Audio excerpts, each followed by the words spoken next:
So आज चाहिँ म तपाईँहरूको माझमा किन आइरहेको छु भन्दाखेरि चाहिँ भ्यालेन्टाइन डेको मिनिङ भन्नु आइरहेको छु। के हो त यो भ्यालेन्टाइन डे भनेको? अनि भ्यालेन्टाइन नाम गर्नुभएको एकजना फादर हुनुहुन्थ्यो रोममा, प्रिस्ट हुनुहुन्थ्यो। अनि त्यो फादरले चाहिँ मायाको कुराहरूलाई चाहिँ बढाउन चाहनुहुन्थ्यो क्या। अनि त्यही ठाउँमा समयमा चाहिँ एकजना राजा थियो रोममा। अनि त्यो राजाले चाहिँ यो कुराहरूलाई चाहिँ अलिक मन पराउँदैन थियो।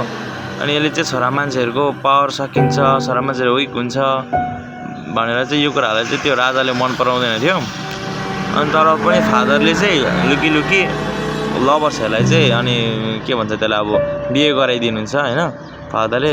त्यो चाहिँ अब कुरा चाहिँ राजाले थाहा पाउँछ। राजाले थाहा भएपछि फादरले अब जेलमा लगेर राख्यो। त्यसरी फेब्रुअरी 14 चाहिँ उहाँलाई चाहिँ मारिदिन्छ, झुन्डाएर मारिदिन्छ।